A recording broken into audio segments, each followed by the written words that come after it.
Good morning friends, আপনাদের সবাইকে স্বাগত রিপাবলিক পার্টি অফ ইন্ডিয়ার এই চ্যানেলে। সূর্য দেবতাকে প্রণাম করে আজকের ভিডিওটা আমি শুরু করছি। দেখুন বাংলাদেশে রমজান মাসে কিরকম অবস্থা হচ্ছে দেখুন। অনেকে সোয়াবিন তেল 1 কেজি তেল 200 টাকা 250 টাকা, 1 কেজি তরকারি 80 টাকা 90 টাকা 100 টাকা। আমগো মতো মানুষে কিনা খাওয়ানোর উপযুক্ত চাইয়া চিন্তা যা 2-4টা তরকারি লইয়া যাই হইলে হয় না হইলে নাই, বুঝছা। বড় লোকের গ্রামে তো কিছু পাইও না মেম্বার চেয়ারম্যানের কাছে, বাইরে আর মারহুতেরা যা 200-400 টাকা সাহায্য দে। আলহামদুলিল্লাহ, আল্লাহ বাবার করে দোয়া করি, আল্লাহ হুতের করে দানগত ভালো রাখুক, আল্লাহ সুস্থ সবল রাখুক। দেখলেন তো, ইনি একজন বৃদ্ধ মহিলা যিনি লিটারালি কাঁদছেন। উনি এই মাসে হয়তো খেতে পারবেন না, 2-4টা সবজি কিনে নিয়ে যান খাওয়ার জন্য উনি বলছেন। তারপর উনি সবার জন্য প্রার্থনাও করছেন যেন বাংলাদেশের বড় লোকরা যেন খেয়ে দিয়ে সুস্থ থাকুক, আরো বড় লোক হোক। মাসিমা, ওরা বড় লোক হবে না, ওদের জীবনে চরম দুর্ভোগ অপেক্ষা করছে। আমরা যখন বাংলাদেশ দখল করব, আমরা ভাববো, ঠিক করব যেন আপনার মতো লোকেরা যারা এরকম অবস্থায় আছেন তারা যেন আনন্দে থাকতে পারেন। ঠিক আছে, এটা আমরা ঠিক করব, ডেফিনেটলি ঠিক করব। কারণ বাংলাদেশ তো আর আপনাদের ইমোশন নিয়ে খেলেছে, জানেন তো মাসিমাকে বলছি, যদি কোনো পসিবল হয় মাসিমাকে ভিডিওটা দেখাবেন। এই যে যারা দেশটা বানিয়েছে তারা আপনাদের অনুভূতি আবেগ নিয়ে খেলেছে, বাট আসলে আপনাদেরকে ওনারা গুলাম বানিয়ে রেখেছেন। আপনারা আজও স্লেভ, আপনারা স্বাধীন হননি। আপনারা স্বাধীন তখনই হবেন যখন আমরা আপনাদের জায়গাটা দখল করবো, এবং আমরা জানি আপনারা আমাদের মানুষ, আমাদের লোক। আপনাদেরকে আমাদের আমরা যেভাবে থাকি সেরকম স্বাধীনতা দেব, যাতে আপনার যে কোনো উৎসবে হোক, রমজান হোক, দুর্গাপুজো হোক, আপনারা যেন ভালোভাবে আনন্দের সঙ্গে উৎসব করতে পারেন। উৎসবের সময় যেন চারো চোখ দিয়ে জল না পড়ে। এই যে ফ্রুট সিন্ডিকেট যেটা বাংলাদেশে চলছে, এটা কারণ কি আমি সেটা আপনাকে ডিটেলসে বলছি। আর একটা ভিডিও দেখুন।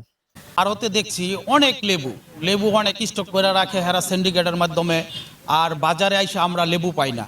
আর লেবু বাজারে দেখি যে 120 টাকা হালি লেবু, আর বহির্বিশ্বে সবকিছুর দাম রোজার সময় কমায় দেয়। আমি আসছি ভোর 5টার সময়, যে এখানে কিছু কিছু লেবু কিনে তাঁত বাজারে আমি বেশি কিছু মাল কিনছি, সকালবেলা কিনাকিনি করে কিছু পাঠাই দিছি। আরো আশা আছি যে কালকে পয়লা রমজান হবে, কিছু যদি হয় সেই হিসেবে আমি আসি যে আরো 2-1000 কিনে নিয়ে যাব। কিন্তু দেখলাম যে এমন দাম, সেই থেকে আমি ঘুরতেছি, কোনো কম দামে কেনার কোনো ভাব বাট্টা পাচ্ছি না। দেখলেন তো, এই যে ব্যবসায়ীটা যিনি ব্যবসা করেন, মানে ফলের ব্যবসা করেন, ফল বেচেন বাজারে, উনি আড়তে মহাজনের কাছে গেছিল ফল কিনতে। উনি আড়তে মহাজনের কাছে গেছিল ফলটা কিনতে, সেখান থেকে উনি বেশি বেশি দামে কিনে আনছেন। নিয়ে তারপরে কি করছে, ফলটাও উনি মার্কেট অবভিয়াস তাকে চড়া দামে বিক্রি করতে হচ্ছে, 50% প্রফিট রেখে। না হলে ওনার চলবে কীভাবে? যে টাকা লাগিয়েছে সে টাকার তো ওনাকে ডাবল করে তুলতে হবে, এভাবেই ব্যবসা হয়। তার জন্য কি করি আমাদের ভারতবর্ষে কি করি, আমরা যে আড়তে যারা বসে আছে তারা যেন সস্তায় ফল বিক্রি করে তার ব্যবস্থা করে দিই, যাতে করে মিডল ক্লাস এবং গরিব লোকেরা খেতে পারে। তাদেরকেও আমরা সুযোগ দিই ভারতবর্ষে বড় লোক হওয়ার। মানে একটা আম্বানির কাছে, মানে একটা বলছি, আম্বানি একজনই আছে, আম্বানি, ধীরুভাই আম্বানি, রতন টাটা এবং যারা বড় লোক আছে তাদের কাছে যা সুযোগ আছে, আমার কাছেও তাই সুযোগ আছে বড় লোক হওয়ার, সেম সুযোগ, কোনো ডিফারেন্স নাই। কিন্তু বাংলাদেশে এটা নেই। বাংলাদেশে একজন বড় লোকের কাছে যে সুযোগ আছে, আপনার মতো সাধারণ লোকের কাছে সেই সুযোগ নেই। আমাদের কাছে আছে, ভারতীয়দের কাছে আছে। তো আমরা যখন ভারতবর্ষ যখন বাংলাদেশের উত্তরবঙ্গটাকে দখল করব, তখন আপনাদের কাছেও এই একই ধরনের সুযোগ সুবিধা আমরা দিব। এই যেমন যে বালের সিন্ডিকেট যেগুলো আছে, এদেরকে না লাথ মেরে ভাগিয়ে দিব বাংলাদেশ থেকে। আমরা জানি যে মাসিমা কাঁদছিল, সে মাসিমাকে বলছে, আপনি বাংলাদেশের লোক নন, আপনি আমাদের লোক।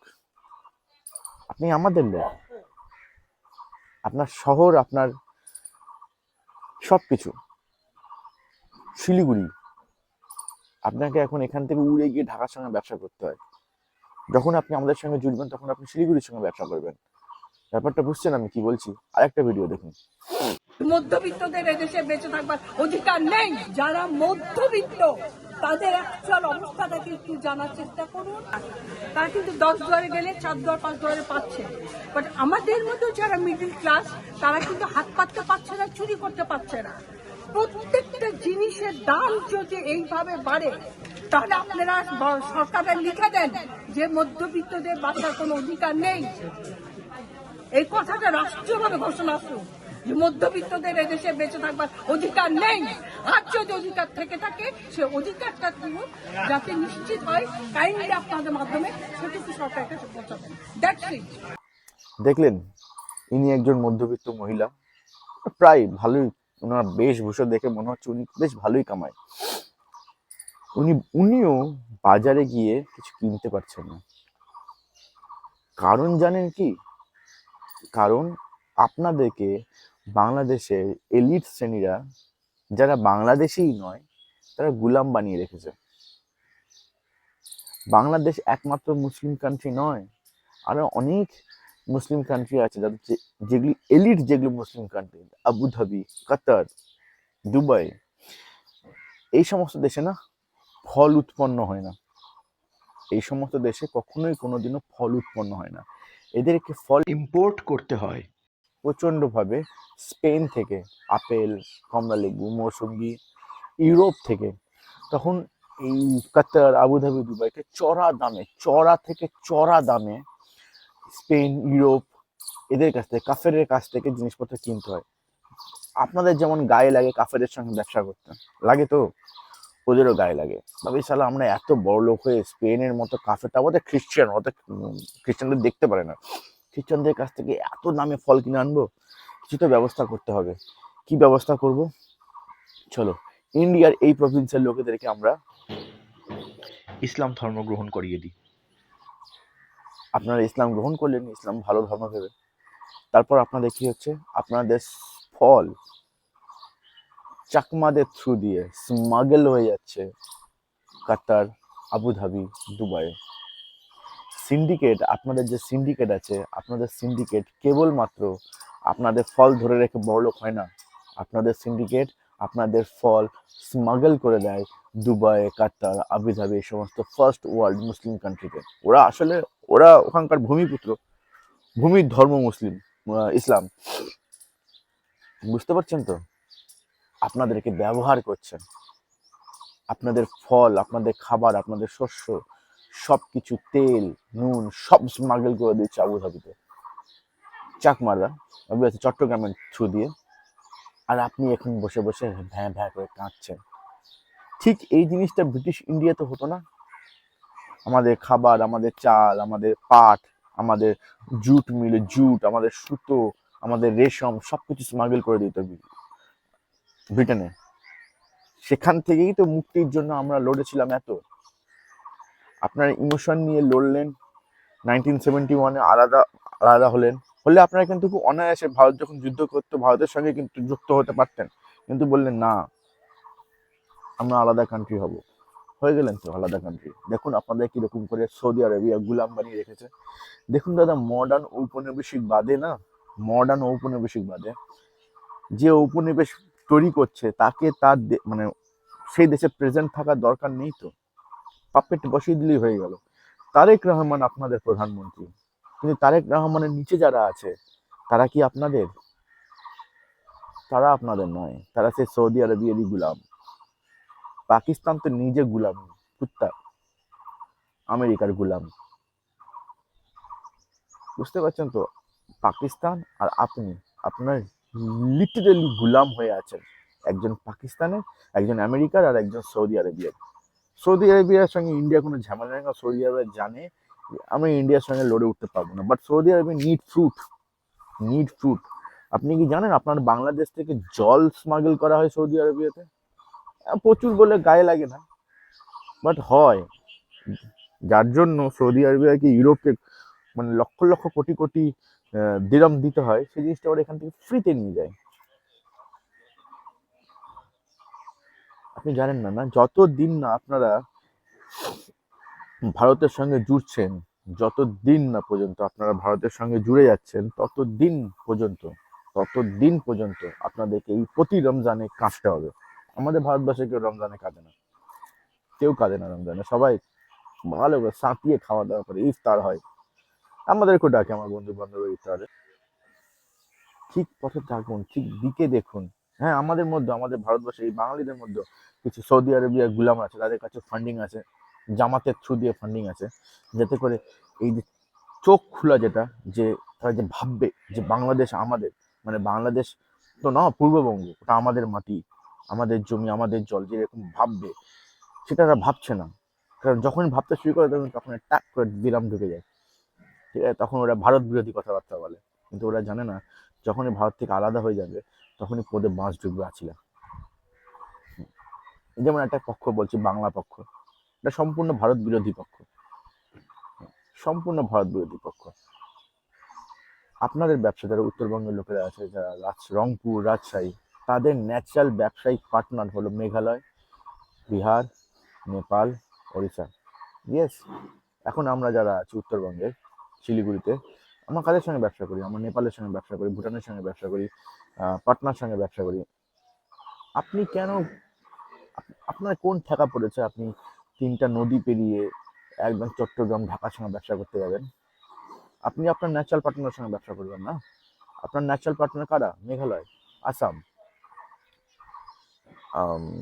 এদিকে হয়ে গেল বিহার, পূর্ণিয়া, কিষানগঞ্জ, এই সমস্ত জায়গাগুলো। দেখুন তো, ভেবে দেখুন তো, আপনি এত কাছে থাকা সত্ত্বেও আপনার প্রোডাকশন আমাদেরকে বিক্রি করতে পারছেন না, পারছেন কি? সেই জন্য আপনারা, পার্টিকুলারলি উত্তরবঙ্গের লোকেরা, গরিব থেকে গরিবতর হয়ে যাচ্ছেন, এক্সট্রিমলি ভাবে গরিব হয়ে যাচ্ছেন। যেদিন আপনারা আমাদের সঙ্গে জুড়ে যাবেন, আপনারা আমাদের ফল, মানে আপনাদের ফল মূল, শাক সবজি আমাদের দেশে আসবেন, আপনাদেরকে আমরা ভালো টাকা দেব, আপনিও সুখে থাকবেন, আমরাও সুখে থাকবো, কারণ আপনি আমাদের লোক। উত্তরবঙ্গের লোকেদের বলছি, রংপুরের লোকেদের বলছি, আপনি কোনোভাবে ঢাকাদের লোক না। You are not belongs to Dhaka, you belongs to us. আপনার প্রচুর ভাই আছে, মেঘালয়ের লোকেরা আপনার ভাই, আসামিসরা আপনার ভাই, আমরা আপনার ভাই। নিজের মাটির সঙ্গে, নিজের কালচারের সঙ্গে যুক্ত হন, নিজ ধর্মে ফিরে আসুন, নিজ মাটির সঙ্গে যুক্ত হন, দেখুন কত সুখে থাকবেন। দেখুন, আমরা বলছি যে, আমি যে বলছি যে আমরা উত্তরবঙ্গ দখল করতেই হবে, কারণ আপনারা তো আমাদের লোক, আপনাদেরকে এরকম দুঃখে রাখলে হবে না। আপনারা এখন হয়তো বুঝছেন না, বাট একদিন আসবে যখন বুঝবেন, খুব তাড়াতাড়ি আসবে, যে আপনারা ভারতীয়। যেমন এখন পিওকেতে এখন প্রতিদিন বিদ্রোহ হচ্ছে, ওরা বুঝে গেছে ওরা ভারতীয়, কারণ ইসলামাবাদ ওদেরকে দেখে না, দেখবেও না, কিন্তু ওদের সম্পর্ক আমাদের সঙ্গে, পাঞ্জাবের সঙ্গে, ডাইরেক্ট পাঞ্জাবের সঙ্গে, জম্মু কাশ্মীরের সঙ্গে। সেরকম উত্তরবঙ্গের লোকেরা, রংপুর লোকেদেরকে বলছে, রংপুর, রাজশাহী, আপনারা আমাদের লোক, আপনারাও ভারতীয়। দুটো কাজ করতে হবে, নিজ ধর্মে ফিরে আসুন, নিজের ভূমির ধর্মে ফিরে আসুন। সনাতন ধর্ম খারাপ ধর্ম, সনাতন ধর্মের মতো সুন্দর ধর্ম পৃথিবীতে নেই। এখানে কোনো বাধা নেই, এখানে কোনো নিয়ম নেই, যেমন করে খুশি তেমন করে বাঁচুন, যাকে খুশি তাকে পুজো করুন, কেউ আপনাকে কোনোদিন আটকাবে না। হ্যাঁ, ইফতারও হয়, আমরা এটাকে উপাস বলি, অনেক উপাস হয়, সারা বছরে অনেক অনেক উপাস আছে, অনেক জ্ঞান আছে এই ধর্মে, অনেক জ্ঞান, এক্সট্রিম লেভেলের জ্ঞান আছে। পড়বেন যখন আপনার চোখ খুলে যাবে, এর থেকে সুন্দর ধর্ম কিছু নেই। রংপুর আর রাজশাহী লোকেদের বলছি, আমরা প্রকৃতির পুজো করি, আমরা ধানের পুজো করি।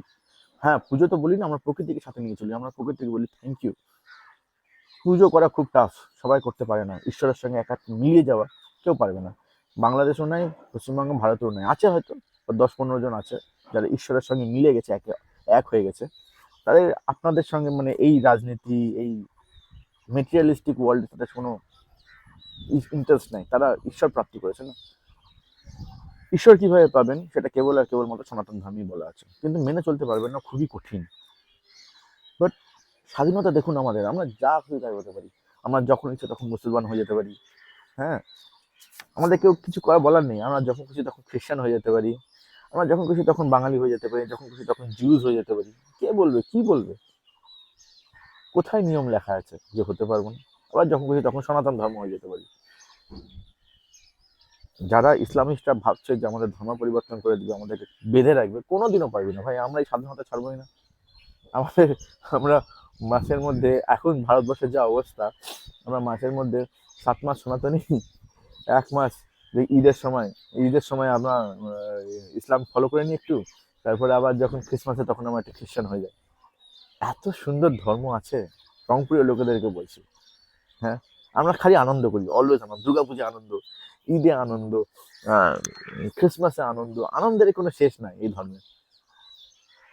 কেন নিয়মে বাঁধবেন? আর